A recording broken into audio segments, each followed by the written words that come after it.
I had worked at a prison for so many years before this.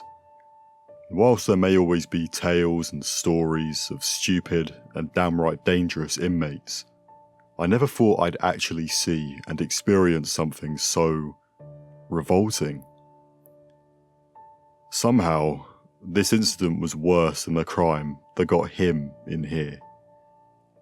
It's disturbing and somewhat fascinating to think that people could be capable of worse. But regardless, he was in here, and that was the end of it. I did actually enjoy my job as a security guard. Not because I love to have authority over people or anything like that, but I always tried to reform the prisoners as best as I could, as the targets and purpose of prisons shifted, and were now designed to reform people instead of act as a deterrent. This resulted in better conditions, more staff, and a new quality of life upgrade for prisoners. This is what got me into wanting to be a guard. I figured that probably they'd be easier to handle, as they would be more rested and relaxed. But I was so incredibly wrong.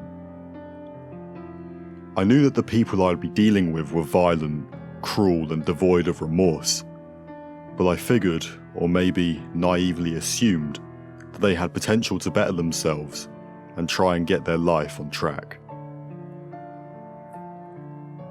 We were usually assigned a few prisoners that we developed a more closer connection with. I'm not entirely sure if this was a typical thing in other prisons, but again, our governor was a bit different with the way he ran his prison. He was passionate about helping criminals, being a former one himself, and he truly believed that people always commit crimes with a motive or a reason behind it. And if he could figure out that reason, then maybe he could try and help and turn their life around. He tried to instill this mantra into the rest of the guards, including myself. I guess I could see where he was coming from, but still, getting closer and hearing about all these different stories and twists and turns made me worried I'd eventually get overwhelmed. It was a huge responsibility bared on my shoulders, and I didn't want to forget anything or misinterpret anything, as the last thing I wanted to do was disrespect these individuals. I remember this one guy. He was a large, swole man, probably 6'5", maybe taller. He always relied on going to the gym in prison to clear his mind, and could spend up to hours in there.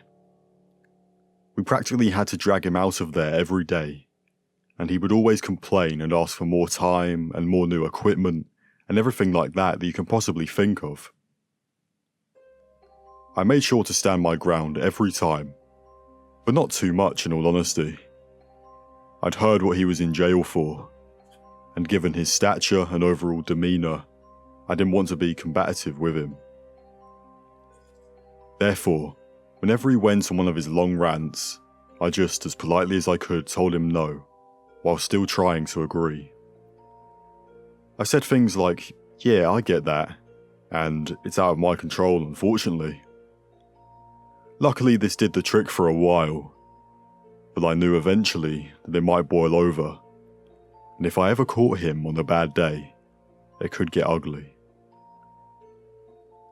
I'd formed a fairly good relationship with this man, as he was one of the prisoners I was assigned to.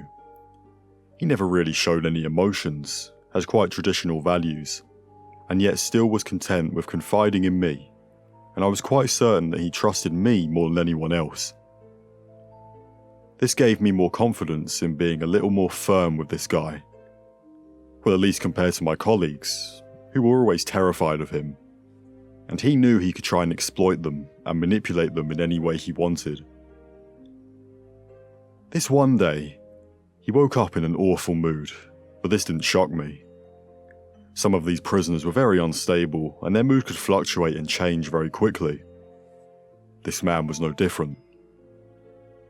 He got up and immediately made his way to the gym and started lifting. I peeked through the window and saw that he was warming up with a slightly larger bar, and I assumed he was just going for a PR or something along those lines. After the 2 hours allocated time, I was just about to walk in and prepare for his rant, when he stumbled out with a huge grin plastered on his face. He looked at me and said, "Thank you for the new weights." I was confused. I didn't buy him anything recently, and usually my colleagues would clear that kind of thing with me. But nevertheless, I didn't want to ruin his positive shift in mood, so just went along with it. He returned to his cell and stayed there for the rest of the day. That night I was on duty. Everyone's cell was dark and locked up, apart from his. It was dark, sure, but the door was open a crack. I was the only one on duty, as the governor told me that my colleagues weren't anywhere to be found and he assumed they'd bunked the shift and gone home. So therefore I knew that this wasn't me. There were only a few dim lights in the hallway on, so I was stumbling my way down until I got away to the gym area. The lights weren't really on in there, but I had my torch. I looked through the window and saw a figure by the squat rack. He must have been at least 6'5", maybe taller. He was doing his set, but with some unusually shaped weights.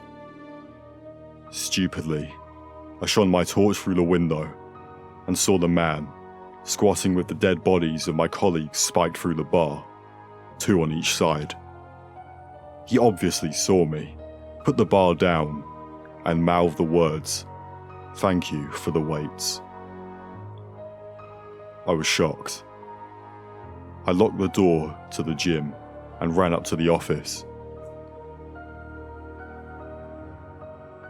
Luckily, there was a few emergency and heavily armed guards around me, so I requested they apprehend and maybe even kill this man if needs be. I stayed up on the bridge and heard gunshots and a few screams.